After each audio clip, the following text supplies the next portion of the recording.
Hi everybody, first video posted on YouTube. I wanted to discuss the CVs that we're offering to employers trying to obviously find ourselves jobs. I've just to introduce myself, I'm Robbie Harrison. I've been in recruitment for 20 years. I'm trying to help out as many people as I possibly can in the industry, but unfortunately, we can't possibly help out every single applicant we get through the door or a CV via the website, via our social media.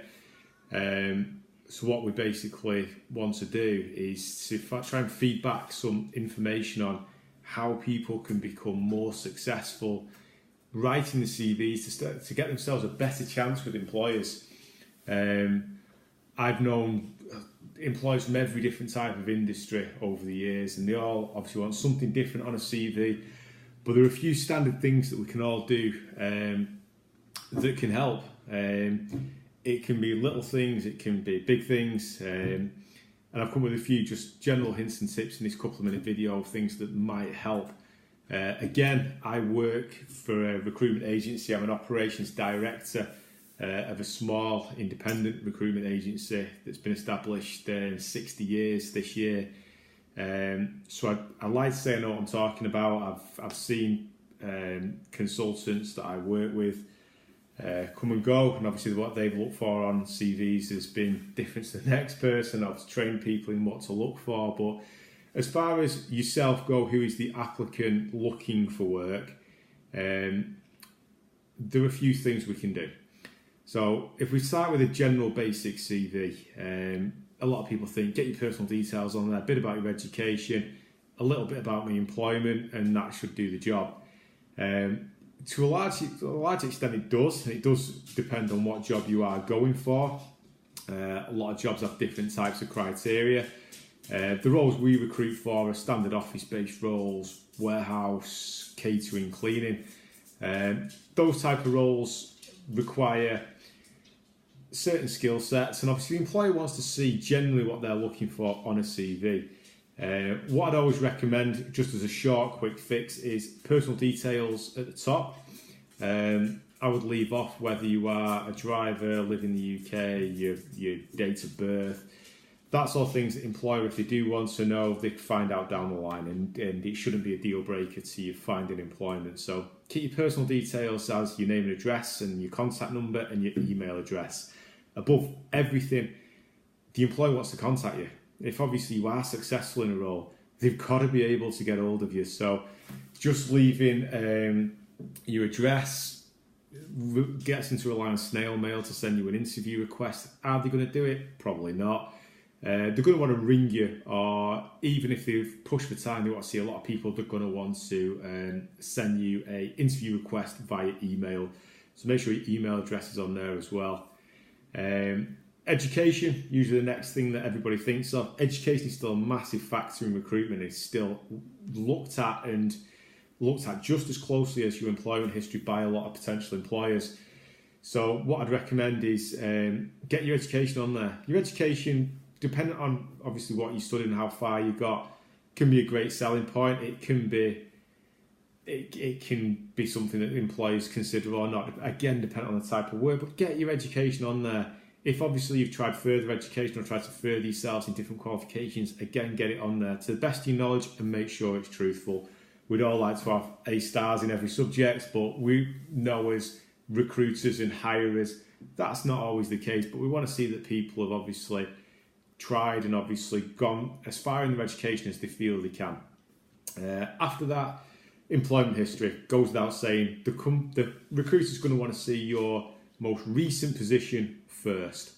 They want to see the dates of employment, your job title, the company you were at, and then what a typical day has been while you've been there. Bullet points it. Go through the top 10 things you did day in, day out. So if you're an administrator, number 1, opening the post. Number 2, taking phone calls, dealing with queries, dealing with complaints, filling out forms, getting information entered onto the computer system, the packages you used.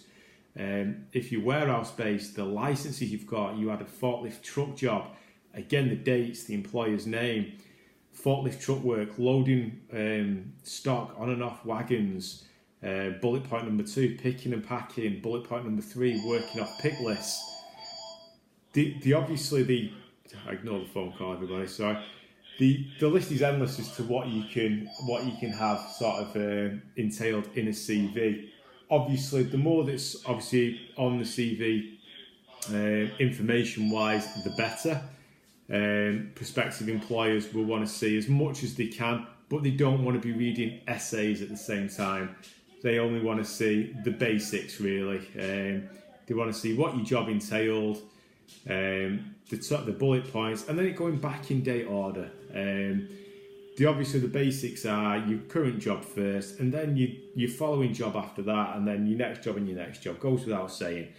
Don't make it too long-winded. Make sure it's relevant for the job, the information you're putting on, but don't leave things off. Don't leave off the dates of employment. No matter who says leave off any dates, every employer will want to see dates tie in. They'll want to see dates from and to, from and to, from and to. And any breaks, they're going to want to ask you at interview what exactly the breaks in between have related to, if it's just a break in employment because you're finding work, if obviously you've gone travelling. Document it, fill in any gaps, because gaps are essential, because gaps can mean anything. We don't know as hirers whether you've been looking for work, you've been travelling. There could be 101 reasons why, and that'll all go through a potential employer's mind. They will want to see, obviously, that you have thought about the gaps, have thought about what you've been doing in between, and that everything's accounted for, going right back to that education. So if you've left work, if you've left education in year 2000, you want your employment history to start as close as your first job after your education, and then job to job. If you've had one, great. Obviously, if you've had several, great. But put them in date order and make sure your dates tie in, because an employer will seek references. And those references will be scrutinised against the dates you put on your CV. So again, your CV is essential for telling an employer exactly what they want to know. And those dates, obviously, they need to match what an employer is going to get on a reference, because that reference could be a deal breaker as to whether you are offered the job or not. If they feel that anything's been fabricated, again, it can look very bad. So there's these main things we can do to tidy up a CV. Again, we're a recruitment agency. We help out possibly up to 200 people every week into temporary employment. We supply probably well over 100 people every year into permanent employment. Again, we're a local agency, but we get bucket loads of CVs, and we'd love to help everybody. We'd love to give everybody the advice that we can, one-to-one. And we do give a lot of people advice that come in to see us at our agency, and we still sit down and we register and we go through all the information that we can at that point with each person. But there are limitations on obviously what information we can give out. We've got to obviously make sure as a business we're filling the orders we've got in, and obviously we can only recruit so many people. So we want this video basically to go out to anybody that's looking at any additional information to put a CV together. We feel obviously very sorry for people. Obviously the CVs aren't getting reviewed and taken seriously like others because of basic elementary errors. And it can be anything from, like I've said, about putting your dates of employment and make sure everything follows suit. It can be basic grammar and spelling errors. If you're not great at grammar, I'm not the best at English. Maths is my forte. But I know people around me who are good at English. So if I was writing my own CV, I'd spell check it, obviously, first. I'd proofread it to make sure it grammatically sounds right and everything follows on and I've not used the wrong word anywhere. And I'd possibly get somebody that is a little bit better at English and report writing and writing letters in general than myself to probably just check it through. Check it through, get them to have a look at your grammar. Tell them if they can point you in any sort of direction as to what they might improve. Or if you have had an interview and you've been unsuccessful and you've got a call with an employer, ask them for feedback. It's really important. A lot of people think, oh, well, if you can't take me for who I am and my CV, then I don't want to work there. It might just be a simple adjustment you need to make in your approach or your CV that might win through to get you that all-important interview, that all-important offer or second interview.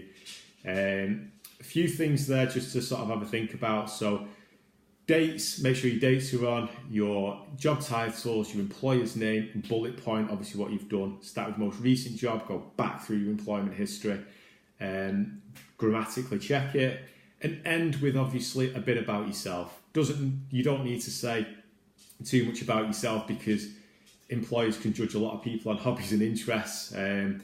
So put things like what you enjoy doing at the weekend, family. I wouldn't put that you like to go to the pub several times a week or which football team you support. It's all irrelevant, and obviously the client or the potential employer will get to know that and will get to know you once you start working there. They'll want to see that you're grounded, obviously, you've got hobbies, you've got interests. Everybody likes to see if there's a link there and something you can all talk about and fit in well with probably the team there. But again, keep it short, keep it sweet. Put obviously your reference details on there. If you've got a couple of good references, you can put references available upon request, but a couple of good references on there won't do any harm at all. And then the employer will know that if they do get you to offer stage, there are references they can seek, which again is important as well, should you get to obviously that stage. Again, this is the first video I've done, and I hope it helps a lot of people. It probably looks very unprofessional, probably compared to some of the others on YouTube, but it's going to be the first of a few videos. The next one is obviously going to be about interview techniques, little subtle things you can try at interviews. There's no quick fix for interviews. There's no one-stop shop. There's no one thing you can do that will win through. But there's little things you can do about being yourself and how you come across and trying to come across confidently, and doing your research and one thing and another. But obviously I just wanted to centre this around CVs. A lot of people have a CV now. I think pretty much everybody does. If you don't, get one done. If you're looking for work, speak to somebody that's done a CV before, or speak to the job centre, speak to a recruitment agency that's local to yourselves. Most should and will want to give you the time of day because they'll realise if they can get you creating a good CV, then there's a large chance or an increased percentage that that agency will be able to help you into employment and place you. Obviously follow your CV up as well. Wherever you can with a recruitment agency, an employer, find a contact number, give them a ring. The worst they can say is no. I've had a couple of candidates recently where I've looked at the CV and thought, I might struggle to place them into what I've got at the moment. But they've rang me and they've said, I've sent my CV via the website or via social media. We've reviewed it. We've seen some relevance, and they've talked us through about what they've done. And obviously once they've talked us through a bit further, we've realised that there is a real good chance we can use that person. So you get to know a bit more about them. Lastly, social media. Keep your social media profiles clean and tidy. Employers will check it.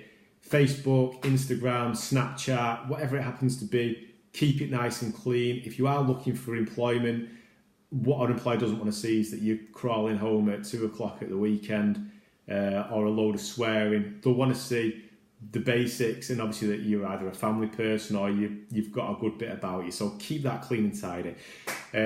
Once again, my name is Robbie Harrison. Thanks for viewing the video. Next video will be about interviews and interview techniques. So thank you for watching and good luck. Cheers.